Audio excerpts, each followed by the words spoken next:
My name is Tomazacre. You may know me as Tomazacre. I'm a retired professional beatboxer, currently a singer and producer.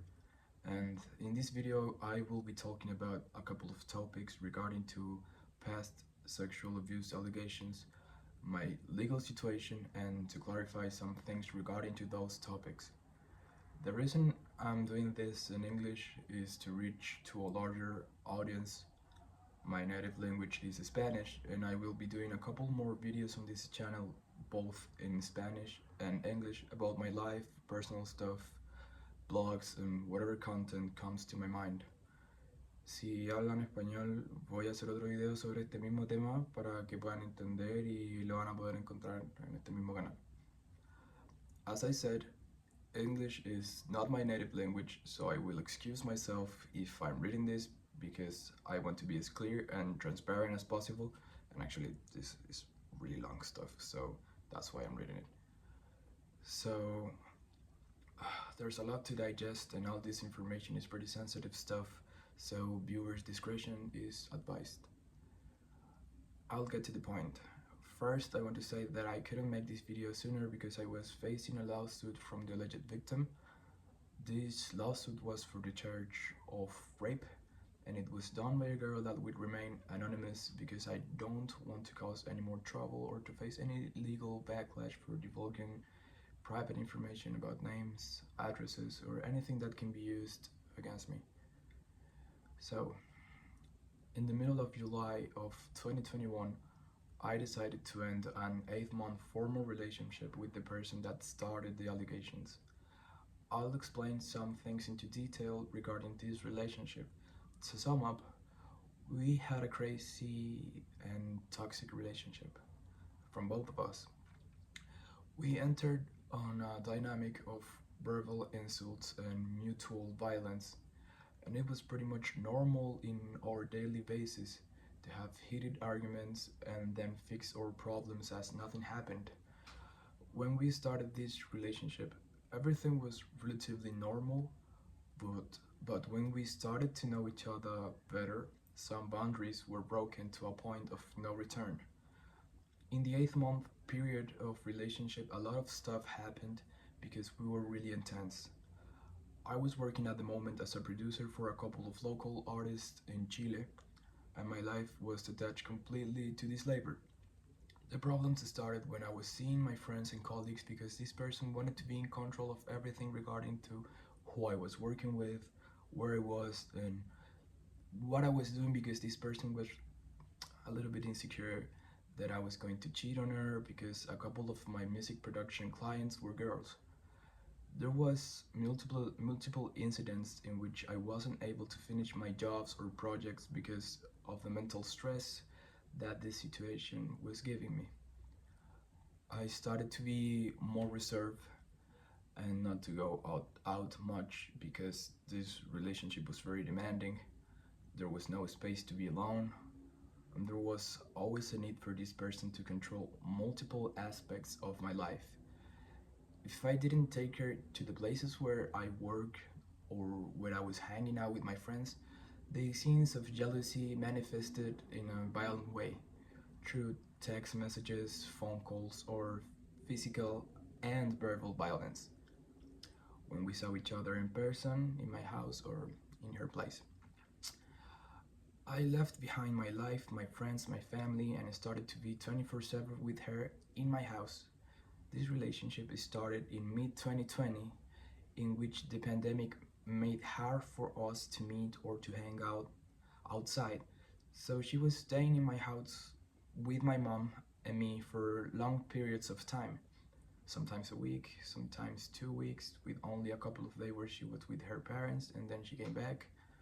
The important thing about this is that my mom was working from home on her computer, so she was always there, and it wasn't until the end of 2021 where she could go physically to her job. That means that she was very present on basically 90% of the time of my relationship with this girl. Now that I bring in some context, I gotta talk about the allegations. I have to admit that we had a really intense sexual interactions, but nothing that wasn't consensual. I have to be a little graphic right now. When I say intense, I'm talking about sexual dynamics that consisted on being rough, role playing, domination, spanking, and an addiction to pain in both of us. As I said, this behavior on our sexual intercourses sorry, was pretty much usual and lasted almost the entirety of our relation. I said that we spent like 90% of the time in my house, so all this stuff happened on my bedroom. And to make things more bizarre, my mom was there all the time on her bedroom, doing her job on Zoom meetings, so we didn't have that much privacy either. My mom actually heard us having sex, and I'm not proud of it because it's awkward and inappropriate. But she low-key understood it, that we were boyfriends, so she didn't make a big deal out of it. That concludes everything I have to say about her. To sum up again, we were intense, there was fights and reconciliation on a cycle that lasted 48 months. The last weeks, the mental stress completely obliterated my mind. I was having panic attacks, I wasn't able to do my job, and I was eating a lot due to anxiety. A friend of mine started to help me because she noticed I was in a terrible place. I talked to her about my problems, she heard and did an awesome job, like at the moment, holding me back and giving me advice. She told me to go to a psychiatric evaluation and a therapist for the panic attacks. I have to mention that I'm diagnosed with type 2 bipolarity and attention deficit disorder. So it was common for me to go to these interventions since I was a kid, like psychiatric interventions, whatever. I went to the doctor and he said the only way of feeling better was to end this relationship, come back, take medication, and like antidepressants mostly. So basically, that's what I did. In mid June of 2021, I finished this relationship with the person and started a new one with the person who encouraged me to leave her. She was a good person too and helped me a lot on the case because she was a witness and saw everything that happened between me and the alleged victim. Actually, we're not in a relationship now. I'm not in a relationship with her anymore. I have another girlfriend. I have a relationship of 3 years from now, but that's something else. It doesn't bring anything to the case. So, where I left this. What I did in mid-June of 2021, I finished my relationship with this person, started a new one with the person who encouraged me to leave her. Okay. A really important reason of why I was stressed out was because she trained me saying that she was gonna kill herself if I finished the relationship.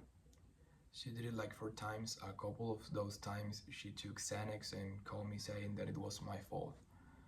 When I dumped her, she did it again, but I told her that I didn't care anymore and blocked her number and any social media account that she could use to communicate with me.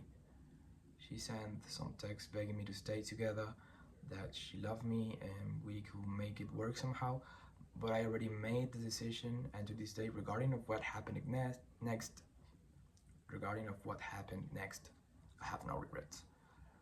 I'm sorry if I'm stumbling a little bit because I'm low-key nervous and English is not my native language, so you can already tell.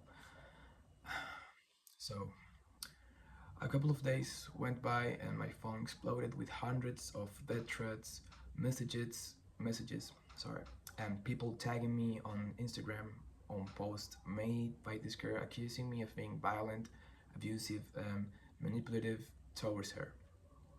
My friends at the time were supportive, but half of them were really disappointed and disgusted by the stuff she wrote about me, and with a fair reason, if you ask me. This happened on mid-June of 2021, days after I broke up with her. She made public text messages of us talking on a really suggestive manner in which we were talking about the role playing we had, but with a lack of context and only taking screenshots of the parts that I alluded to our dominance behavior. And one message in particular was the most striking. One message where I said, "I enjoy to watch you suffer." That message was taken out of context by her because in previous messages she was telling me all kinds of inappropriate stuff. The conversation between both of us consisted on us talking about our sexual behavior, how she liked it, how I liked it, etc. The most important thing on this topic is that there was always consent on both parties, and we actually had like a safe word. Having rough sex wasn't an anomaly. Otherwise, it was a part of our routine that, I remind you, it lasted for 8 months. Why she never say anything earlier, why she didn't broke up with me, why she didn't went to the police to report this, I don't know. There was a lot of different actions to take if anything of what she said was true. And I remind you, my mom was there all the time, so some things really don't add up to her story. She stated on this previous form of the allegation that I was abusive. Remember that. She said first that I was abusive. The course of action that I took was to suing her for defamation. 1 week after she posted stuff about me, leaking my address, my ID, and encouraging people to send me all type of violent messages. I was really firm, and I'm still firm on my convictions and what I believe is the truth. So I never doubted at any second on take that course of action. Suing her was the right thing to do because the only way to solve stuff like this is by a legal way, something that she did not do on the moment a person logically should. It made no sense to continue with a lawsuit. Sorry, I will continue again. So, I sued her on June, okay? And then she sued me back on September for sexual abuse. This was happening in 2021, so I sued her on June, but she sued me back on September for SA. It made no sense to continue with a lawsuit for slander if we had a lawsuit for sexual abuse against us. The smartest thing to do was to wait for the abuse case to end and then continue with our lawsuit once it was proven that the accusations against me were in fact not true, and it was proven that this person made false accusations on social networks. So it was just dismissed. It was a course of action I take with my lawyer. That's it. GBV 2021 was about to take place. I was qualified to go to compete on this tournament, which is beatbox related. So I bought my tickets and went there. I'm from Chile, and this event was gonna take place in Europe, so you get it. A couple of days in, I received a call from my lawyer. It stated that this girl changed the lawsuit and that now is a charge of rape. I was in Poland at the moment, had the tickets to go back to Chile, and when Grand Beatbox Battle 21 was over, I just came back and the court date was rescheduled because I was in fact in Poland on the date I was supposed to be. I was supposed to be in court, I mean. But 1 week later, I came back and went to court immediately. I didn't know anything until my lawyer told me, but since I was already in Poland, there wasn't much I could do, just wait to be back home. In another video, I will talk about what happened on GBB 21, but not this one because I don't want to make it extremely long. So, yeah. After I came back and assisted to the court dates, everything was perfectly normal. I had a normal life, I wasn't in jail or anything. I was just home for 3 years waiting for the final court date to take place. A couple of years went by and different audiences, and in the 23rd of October 2024, where after 3 years and several audiences and finally a court date that took 3 days to solve, the Chilean Court of Law, which was confirmed by 3 magistrates, they decided that I was acquitted. I don't know how to read this word, acquitted acquitted. I think it's acquitted. Yeah, they decided that I was acquitted from all the charges. That includes both the rape and SA charges and allegations. Several claims were made by the people close to the alleged victim, specifically the sister, friends, and multiple people all over the internet, trying to implicate a narrative in which I did abuse or molested several women, from 9 to 13 if I'm not wrong. And I personally encourage all the people to look to the slander page that was posting content relevant to my case. There's allegations all over Instagram, YouTube, and whatever. On that page, they uploaded screenshots and false information to make things more salty and to make things more credible. The IG page, the Instagram page, was taken down the 23 of October by a court order that prohibited the spread of misinformation. It's possible that new IG accounts start to try to keep the narrative and say that the justice system sucks, there's no law, they make like they set me free and it should be like that. But anyways, by the time I'm doing this video, they just changed the name of the page and they keep posting stuff about it. I'm prepared to receive more hate doing this video, because these people did all this in order to damage my image, my family, more than seeking justice.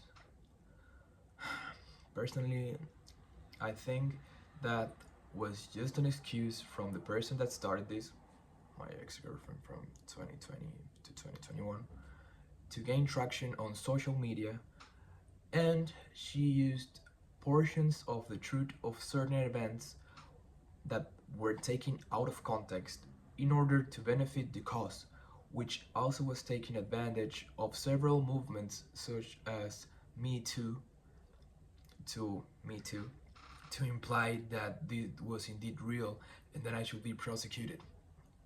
Tons of statements were made by different parties and entities,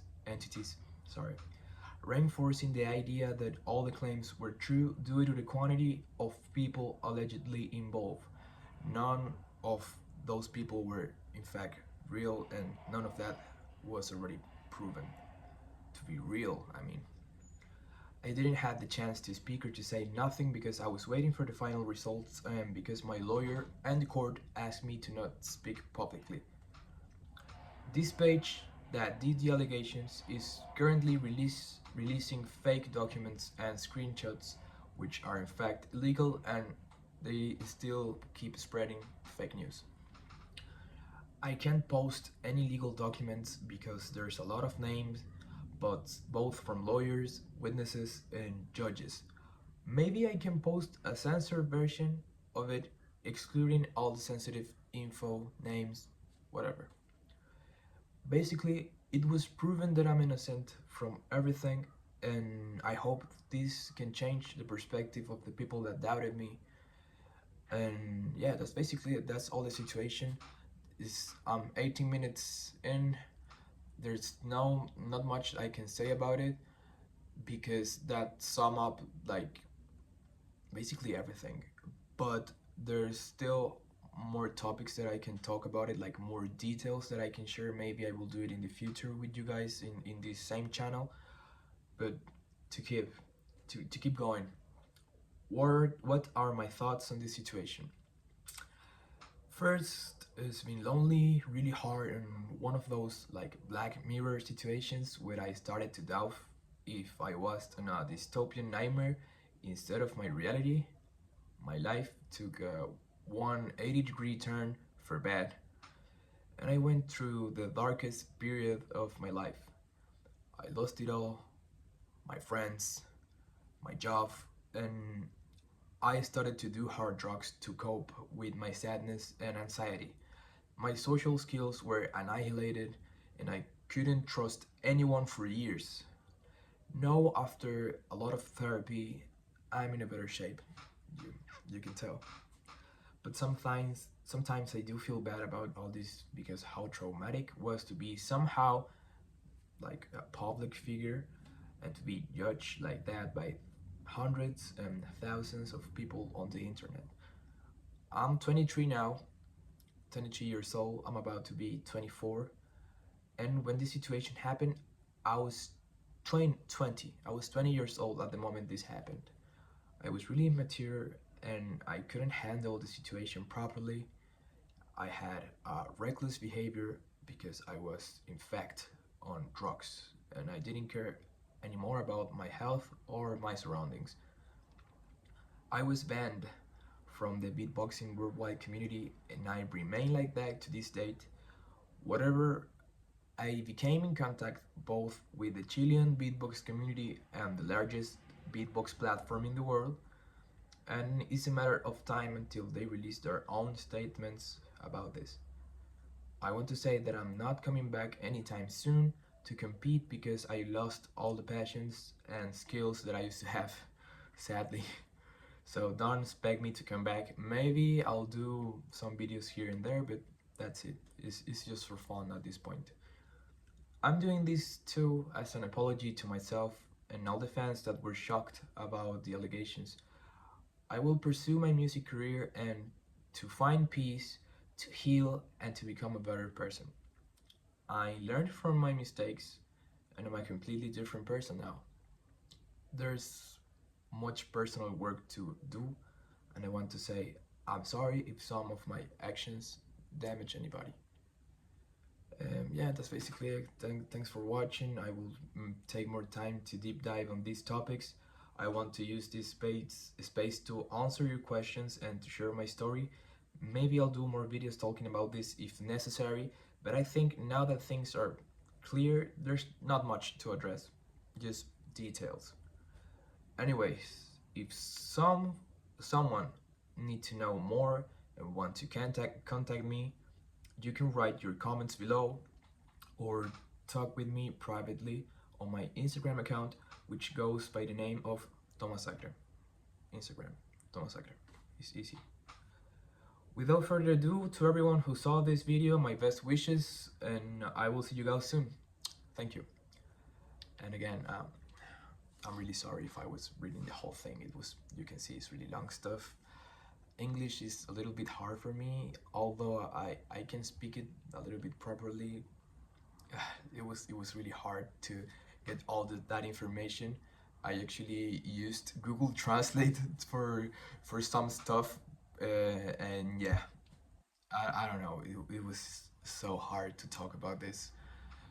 A lot of time has happened. Yeah, that's basically it. Um, Voy a subir este mismo video hablando en español. Voy a entrar más en detalle porque hablar en español es muchísimo más fácil para mí. Puedo comunicarme sin tener que leer o quizás voy a leer un par de cosas, pero va a ser mucho más simple poder comunicarme con ustedes en español para poder contarle a mayor detalle cómo, qué es lo que está pasando y eso. Bueno, voy a volver a hablar en inglés ahora para terminar el video. So that's it. Thank you so much for watching. Yeah, see you.